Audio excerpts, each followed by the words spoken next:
Praise the Lord. आप सभी लोगों को आज सोमवार में आराध्य यूट्यूब चैनल में आपको स्वागत है। आइए आज परमेश्वर को वचन ध्यान करेंगे।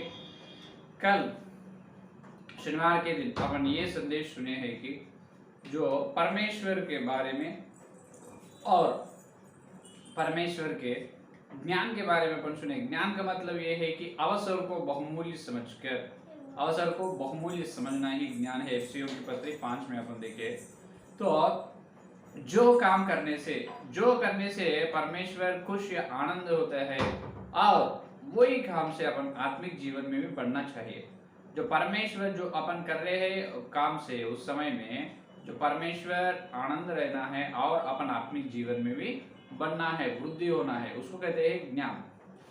तो वो कैसे रीति से, वो किस रीति से करना है उसके बारे में अपन ध्यान कर रहे हैं। एफएसियों की पत्री आ जाइए, फिर से अपन देखेंगे एफएसियों की पत्री 5वां अध्याय में। देखिए एफएसियों की पत्री 5वां अध्याय 16 वचन देखिए। और अवसर को बहुमूल्य समझो क्योंकि दिन बुरे हैं, इस कारण निर्बुद्धि न हो पर ध्यान से समझो कि प्रभु की इच्छा क्या है। हालेलुया। तो ध्यान से समझो प्रभु की इच्छा क्या है। प्रभु की इच्छा पहले अपन समझना है। प्रभु की इच्छा समझ में आने से अपन ज्ञानवान के जैसा अपन धरती पे रह सकते हैं, ज्ञानवान के जैसा अपन चाल चल सकते हैं। तो आज अपना ध्यानांश ये है कि परमेश्वर की इच्छा, परमेश्वर की इच्छा क्या है, आज अपना ध्यानांश। तो दूसरा पेतरुस की पत्री 3 अध्याय 9 का वचन में परमेश्वर की इच्छा बहुत स्पष्ट से यहाँ पर बताया गया है कि दूसरा पेतरुस की पत्री 3 अध्याय 9 का वचन में परमेश्वर की इच्छा क्या है वो अपन देख सकते हैं। प्रभु अपनी प्रतिज्ञा के विषय में देर नहीं करता, जैसी देर कितने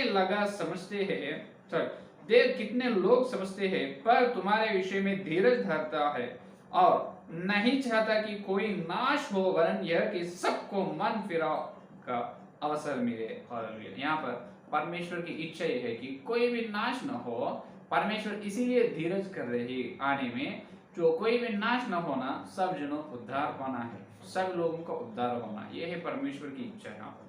और रोमियों की पत्री में 9 अध्याय में अपन देखने से वहां पर और एक विषय है।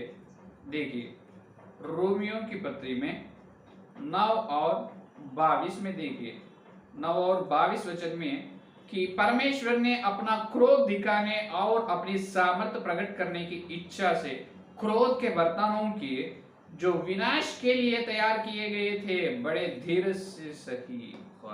यहाँ पर वहां पर नाश कोई भी ना हो, हर व्यक्ति उद्धार में आना, हर मनुष्य उद्धार पाना है। दूसरा पेतरुस की पत्री में, रोमियो की पत्री में इसलिए परमेश्वर ने कह रहे हैं कि इस प्रकार जो कई लोग विनाश के लिए तैयार किए गए थे बड़े धीरज से ही विनाश के लिए। तो इसमें कौन सा है प्रभु की इच्छा? जो दूसरा पेतरुस में कहा वो है प्रभु की इच्छा, ना तो ये है प्रभु की। कौन सा है यहाँ पर जो परमेश्वर की इच्छा कौन सी है?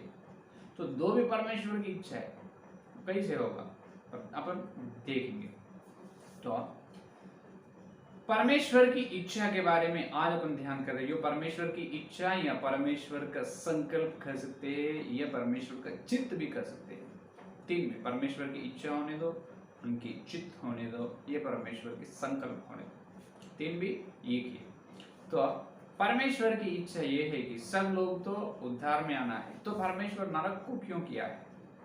और पहले ही कई लोगों को नरक में जाने के लिए परमेश्वर ने तैयार की है। तो ये कैसे न्याय होगा? ये कैसे न्याय होगा अगर परमेश्वर के सामने मनुष्य लोग नरक में चल रहे हैं, कई लोग, कुछ लोग ही उद्धार में आ रहे हैं, ज्यादा लोग नरक में चल रहे हैं, तो परमेश्वर चुप क्यों रहते हैं? परमेश्वर सर्वशक्तिमान है, सर्व अधिकार उनके हाथ में है, सर्वशक्तिमान है, तो क्यों नहीं उनको रोक रहे हैं? नरक में जाने वालों की संख्या अधिक है, तो क्यों परमेश्वर नहीं रोक रहे उनको? इस प्रकार के प्रश्न अपने मन में उत्पन्न होते हैं। तो यहाँ पर ध्यान से सुनिए, परमेश्वर की इच्छा दो तरफ से होती है। परमेश्वर की इच्छा दो प्रकार, सिर्फ दो प्रकार। पहला प्रकार यह है कि परमेश्वर की इच्छा एक दृढ़ इच्छा रहते हैं या दृढ़ संकल्प, उसको इंग्लिश में द डिटरमिनेट विल पहला है। तो दृढ़ संकल्प या दृढ़ इच्छा परमेश्वर को एक व्यक्ति के बारे में रहते हैं। तो परमेश्वर वो जो उन्होंने जो व्यक्ति के बारे में परमेश्वर ने सोचा है, एक व्यक्ति के बारे में एक इच्छा है, तो किसी न रीति से उनकी इच्छा को उनके जीवन में परमेश्वर ने पूरे कर लेगा। जो प्रतिफल पाना है, जो प्रतिफल आने के लिए परमेश्वर ने सोचा है एक व्यक्ति के जीवन में, बराबर वो प्रतिफल परमेश्वर ने उनके जीवन में से पाएगा। उसमें कुछ भी परिवर्तन नहीं, कुछ भी चेंजेस नहीं करेगा, किसी को भी अनुमति ना देगा। जो परमेश्वर को एक व्यक्ति के बारे में एक इच्छा है, किस रीति से भी वो दृढ़ इच्छा को परमेश्वर ने पूरे कर लेगा। वहां पर किसी का बदलाव को परमेश्वर ने परिवर्तन को अनुमति ना देगा। यह है पहला दृढ़ इच्छा कहते हैं, यह है पहला प्रकार की इच्छा है, पहला विषय। दूसरा विषय यह है कि परम, जो पहला है डिटर्मिनेट विल, दूसरा है परमिसिव विल। परमिसिव विल इसका मतलब अनुमेय इच्छा या अनुमोदक इच्छा कहते हैं। अनुमेय इच्छा या अनुमोदक इच्छा कहते हैं। तो इसके अच्छे उदाहरण के लिए इसका मतलब यह है कि यह अनुमेय इच्छा, अनुमोदक इच्छा का मतलब जो परमेश्वर ने एक व्यक्ति के जीवन में जो प्रतिफल पाने का है, परमेश्वर ने एक व्यक्ति के जीवन में एक इच्छा है, वो प्रतिफल परमेश्वर पूरे करने में से कुछ उनके जीवन में उनकी प्रार्थनाएं सुनकर कुछ अनुमति देते हैं। कई परिवर्तन के अनुमति, कई बदलों को अनुमति देगा परमेश्वर ने। बिल्कुल पहले दृढ़ संकल्प में कुछ भी बदला, कुछ भी परिवर्तन, कुछ भी चेंजेस नहीं, बराबर परमेश्वर ने जैसा सोचा है उनके जीवन में बराबर वैसा फल परमेश्वर ने पाएगा। परमेश्वर उनकी इच्छा पूरा करेगा। दूसरा विषय यह है कि अनुमेय या अनुमोदक इच्छा में कई बदले, जो कई परिवर्तन को परमेश्वर ने अनुमति देगा। और यह है, इसके लिए उदाहरण गिनती 21 अध्याय में बिलाम भविष्यवक्ता के बारे में अपन देख सकते हैं। बिलाम भविष्यवक्ता में जो इस्राएल लोगों को शाप करने के लिए तैयार रहते, इससे पहले यहोवा बिलाम के पास आकर तुम इस्राएल लोगों को शाप नहीं देना कहते। पहले बार, दूसरे बार, तीसरे बार, जितने बार परमेश्वर ने बिलाम को कहता है तुम उनको शाप नहीं करना, तो बिलाम ने ये कहते हैं कि मैं तो जाऊंगा प्रभु, मैं तो जाऊंगा इस्राएल लोगों के सामने। पहले ना जाने के लिए परमेश्वर ये कि तुम उधर ना जाना, और तुम ना जाना इस्राएल के सामने, उनको शाप नहीं देना। लेकिन ना बार बार प्रार्थना करने से परमेश्वर ने अनुमति देता है चलने के लिए, शाप करने के लिए। सिर्फ इस्राएल लोगों के सामने बिलाम भविष्यवक्ता को चलने के लिए, ठीक है तुम चलो, यही बात कहते हैं यहोवा। लेकिन बिलाम ने चलकर उनको शाप देते। तो अभी यहाँ पर देखो, परमेश्वर के इच्छा में इस्राएल लोग आशीर्वाद के लोग हैं, आशीर्वाद पाना है, उन्होंने शाप लेना नहीं। लेकिन वही बिलाम को पहले ही बताया यहोवा ने, तुम नहीं जाना, उनको शाप नहीं देना। लेकिन बिलाम ने बार बार प्रार्थना करने से चलने की, ठीक है तुम चलो लेकिन शाप मत दो। तो इस प्रकार के, लेकिन बिलाम ने जाकर उनको शाप देता है भैया ने। तो यहाँ पर देखो, यहाँ पर अनुमति दिए, ये अनुमेय इच्छा है, ये अनुमेय इच्छा है। और अच्छे उदाहरण के लिए, अभी एक छोटे बच्चा है, पहला साइकिल उन्होंने सीख ले रहे, साइकिल चलाने सीख रहे हैं, तो माँ या बाप ने कहते हैं तुम रोड पे मत जाना बेटा, तुम अभी तुम चलना सीख रहे हैं, नहीं चलना, अगर चलने से टक्कर हो जाएगा और घायल होगा, मार लगेगा। लेकिन ये बच्चा है, बार बार नहीं, मैं एक बार रोड पे चलाऊंगा, एक बार रोड पे चलाऊंगा, एक बार रोड पे चलाऊंगा, बार बार पूछने से माँ या क्या कहती है, ठीक है ये एक बार जल्दी जाना, जल्दी आना, एक बार चलो बोल के उन्होंने अनुमति देते हैं। माँ उन्होंने रोड पे गए और उसको टक्कर हुआ, मार लगे। अभी उनको मार लगने के लिए कारण कौन है, या माँ है या बेटा है? बेटा ही है, क्योंकि बार बार इन्होंने पूछ रहे हैं। उसी प्रकार बिलाम ने इस्राएल लोगों को शाप दिया है, शाप दिए, तो उसके पीछे यहोवा का है? बिल्कुल नहीं। वो बिलाम ने बार बार ना चलने के लिए पहले यहोवा ने, उन्होंने चले हैं और चले तो चले, शाप नहीं करना, शाप के वचन कहे हैया ने। तो इसी प्रकार तो ये दूसरे अणुमेय इच्छा इसी प्रकार के होते हैं। अब अपन देखें तो विश्व में ये दूसरे प्रकार की अनुमेय इच्छा से ही इस विश्व में जो बड़ी बड़ी दे जो स्वर्ग के दूत जो लूसीफर ने शैतान बन चुके हैं, और यह धरती में एदेन वाटिका में मनुष्य के मानव जाति में पाप का प्रमेय भी ऐसा ही हुआ। पाप का प्रमेय होने का, और विश्व में वो लूसीफर और उनके साथ करोड़ों देवताओं ने गिर चुके हैं। उन्होंने गिरने के कैसे गिर चुका है और उन्हें शैतान कैसे बने हैं, उनका कारण यह है कि परमेश्वर के अनुमेय इच्छा के द्वारा। तो यहाँ पर ध्यान और एक विषय सुनो, इस अनुमेय इच्छा से जो होते हैं गलती, उसके पीछे परमेश्वर की कुछ भी हाथ नहीं है, उसके पीछे परमेश्वर का कुछ भी, उनका गलत कुछ भी नहीं है, क्योंकि यहाँ पर परमेश्वर ने हर व्यक्ति को स्वतंत्रता दी, हर व्यक्ति को अलग अलग व्यक्तित्व दी है, हर व्यक्ति का उनकी सोच को परमेश्वर ने सम्मान करते हैं, आदर करते हैं। इससे पहले अपन सुने हैं परमेश्वर के व्यक्तित्व में और एक विषय क्या, हर व्यक्ति को सम्मान करते हैं, आदर करते हैं, उनके सोच को भी और उनके स्वयं विचारधाराओं के भी परमेश्वर ने आदर करते हैं, सम्मान करते हैं, क्योंकि परमेश्वर नियंता नहीं, नियंता है उसका मतलब जबरदस्ती से करना है। तो हर व्यक्ति विश्व में, हर मनुष्य परमेश्वर के सामने चलना है, नम्र से रहना है, हाँ नम्र से रहना है। ये इस प्रकार नम्र से रहने से परमेश्वर की आज्ञा और आज्ञा के अनुसार चलने से, आज्ञा को पाने से परमेश्वर आनंद होते हैं। लेकिन कोई भी जो परमेश्वर की आज्ञा ना मानते हैं, आज्ञा के विरोध चलते हैं, पाप करते हैं, उनके विषय में परमेश्वर की कुछ गलती नहीं, क्योंकि उनकी व्यक्तित्व जो है, उनके व्यक्तित्व को परमेश्वर ने आदर सम्मान कर रहे हैं, नियंता नहीं, जबरदस्ती तुम यही करना, तुम यही करो बोल के परमेश्वर ने जबरदस्ती करेगा नहीं किसी के ऊपर। सिर्फ इस कारण से ही विश्व में इतने बड़ी विपत्ति हुआ है। विश्व में लूसीफर ने शैतान बन चुका है, करोड़ों स्वर्गदूत गिर चुके हैं, अब या तो कुंड में है, और वो पूरा दुष्टात्मा बन गए, और एदेन की वाटिका में मनुष्य जाति में, मानव जाति में पाप नियम का, पाप स्वभाव का प्रवेश हुआ है। तो परमेश्वर ने अपने जीवन में ये चाह रहे हैं कि नीति वचन 3 अध्याय 6 का, नीति वचन 3 अध्याय 6 का वचन में देखिए, नीति वचन 3 अध्याय 6 का वचन में बताए अपन कैसे रहना है, पवित्रता से रहना है। तो परमेश्वर की आज्ञा को हर समय मानना है, 3 अध्याय 6 का वचन। तो क्या करना है, ये करना है अपने परमेश्वर की इच्छा अपने जीवन में यह है कि उसी को स्मरण करके सबका काम करना, तब वह तेरे लिए सीधा मार्ग निकालेगा।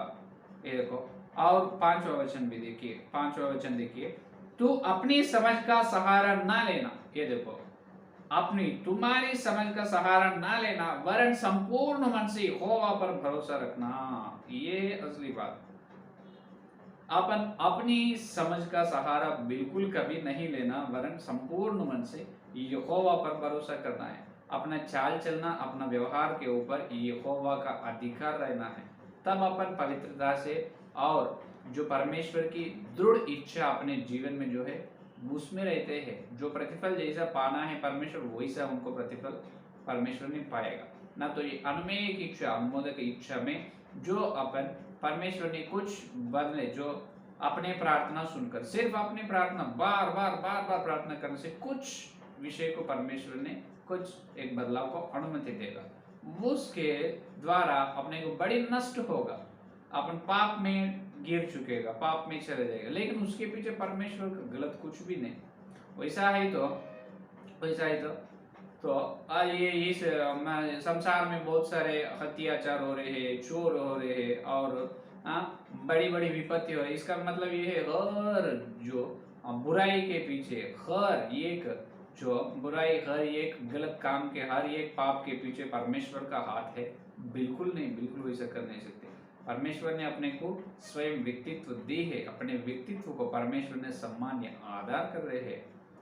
तो वो अपन क्या कर रहे हैं, गलती से उपयोग कर रहे हैं। जो अपन ये सोच रहे हैं कि परमेश्वर ने कुछ भी नहीं बोल रहे, परमेश्वर कुछ नहीं बोल, मैं जैसा कर रहे परमेश्वर ने चुपचाप देखते रह रहे तो मैं करूंगा, इस प्रकार लोग पाप कर रहे हैं, लेकिन उसके पीछे परमेश्वर की गलती कुछ भी नहीं।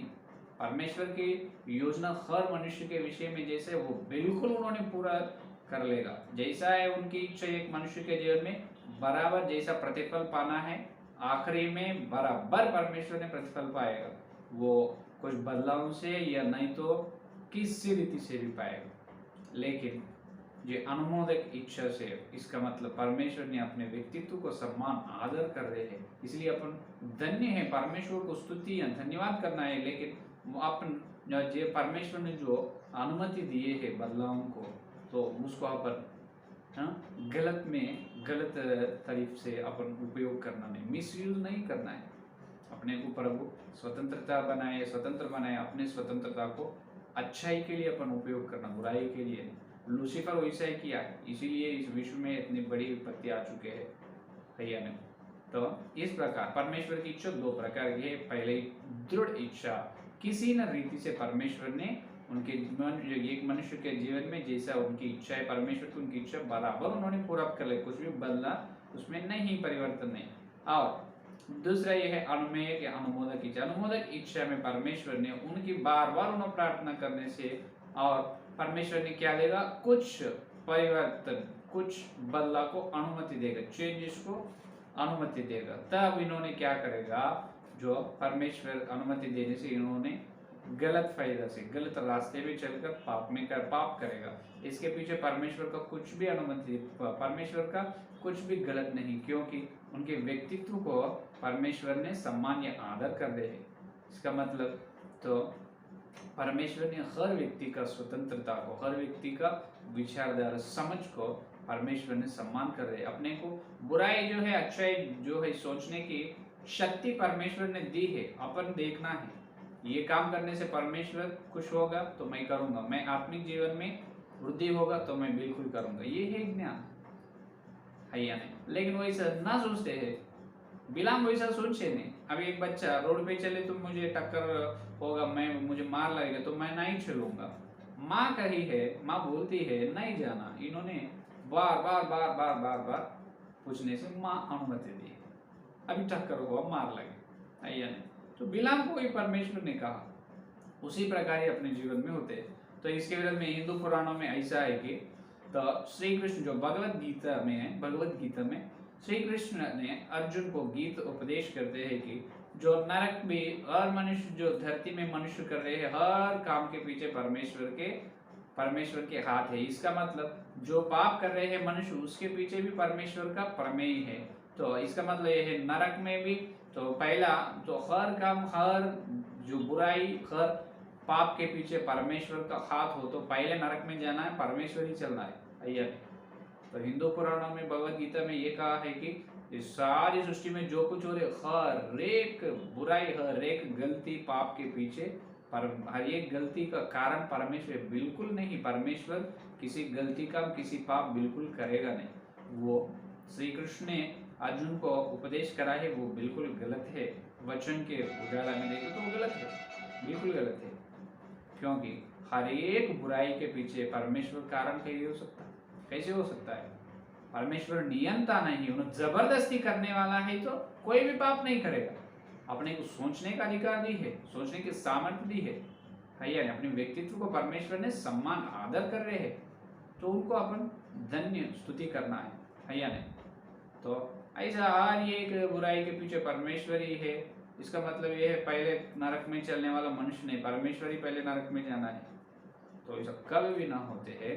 तो अपने परमेश्वर बहुत बड़ी प्रेम है, अपने परमेश्वर अपने व्यक्तित्व को आदर सम्मान करने वाले हैं। तो अपने को अनुमोदक इच्छा या परमेश्वर की दृढ़ इच्छा दो है। दृढ़ इच्छा में अपन रहना है, हर चीज जो परमेश्वर ने जो चाहे अपने जीवन में से वो प्रतिफल परमेश्वर पाना है। अब दूसरे विषय ये अनुमोदक इच्छा, अगर अपने प्रार्थना सुनकर परमेश्वर कुछ बदला, परिवर्तन कर रहे हैं, वहां पर भी अपन क्या करना है, इस समय में मैं ये करने से परमेश्वर का मन कैसे दुख होगा और परमेश्वर का मन खुश होगा तो मैं करूंगा, मैं आत्मिक जीवन में बढ़ूंगा तो मैं ये काम करूंगा, नहीं तो नहीं करूंगा। ये है ज्ञान। इस प्रकार सोचकर परमेश्वर की इच्छा या उनकी योजना या उनके संकल्प को अपन पूरे करना है। ये है आज का संदेश। तो परमेश्वर की इच्छा इस प्रकार होते हैं, दो प्रकार की। ठीक है, तो ये है आज का संदेश। इस संदेश अपने मन में फलने के लिए प्रार्थना करनी आए। स्तुति धन्यवाद धन्यवाद धन्यवाद धन्यवाद करते हुए प्रभु जी, इस सोमवार के दिन हे प्रभु तुम्हें तुम्हारे पवित्र आत्मा के द्वारा हे प्रभु तुम भेजे है तुम्हारे सत्य संदेश, जो स्वर्ग के संदेश, श्रेष्ठ संदेश के लिए धन्यवाद धन्यवाद प्रभु। हम तो प्रभु मिट्टी से तैयार हुए प्रभु, मिट्टी लोग है प्रभु, हमको प्रभु तुम तुम्हारे वचन के द्वारा हर दिन जिला रहे प्रभु, आपको धन्यवाद धन्यवाद धन्यवाद प्रभु। हे प्रभु तुम्हारे हे प्रभु अक्षय जो अनंत जीवन के आहार, अनंत जीवन का भोज हमको प्रभु खिला रहे, हमारे भूख को मिटा रहे, इसलिए धन्यवाद धन्यवाद प्रभु। हे प्रभु तुम्हारी दृढ़ संकल्प और तुम्हारी अनुमोदक इच्छा के लिए धन्यवाद। तुम्हारे इच्छा दो प्रकार के होते हैं, उस दो प्रकार में भी हम रहना, लेकिन हे प्रभु हम किसी न रीति से तुम्हारी इच्छा को पूरे करने के प्रभु मार्ग में चलना है प्रभु, जो हम करने से काम से तुम्हारा मन दुख ना होना और हमारे आत्मिक जीवन में भी नष्ट ना होना प्रभु। हर समय हम तुम्हारा मन तुमको संतोष रखना है, हम आत्मिक जीवन में और चलना है। उस प्रकार ज्ञान लोगों के जैसे धरती में हम तुम्हारी इच्छा को या तुम्हारे प्रभु योजना को पूरे करने के लिए मन दे प्रभु, मन दे प्रभु। जितने लोग संदेश सुने और सुनने वाले हर एक के अंदर संदेश को फल हो प्रभु। और कल मिलते हैं जब तुम्हारे व्यक्तित्व के बारे में और ध्यान करने का अनुग्रह। सारे प्रार्थना को यीशु मसीह के नाम से मांगते हैं, आमीन आमीन। परमेश्वर का प्रेम, सियाग अनुग्रह, पवित्र आत्मा की सहभागिता यदि लेकर प्रमाण तक सारे भक्त जनों को विशेष रूप से जो परमेश्वर की इच्छा को धरती में सही रीति से पूरे करने की प्रतिज्ञा की उनको सदा साथ रहेगा, आमीन आमीन। प्राइज द लॉर्ड, धन्यवाद।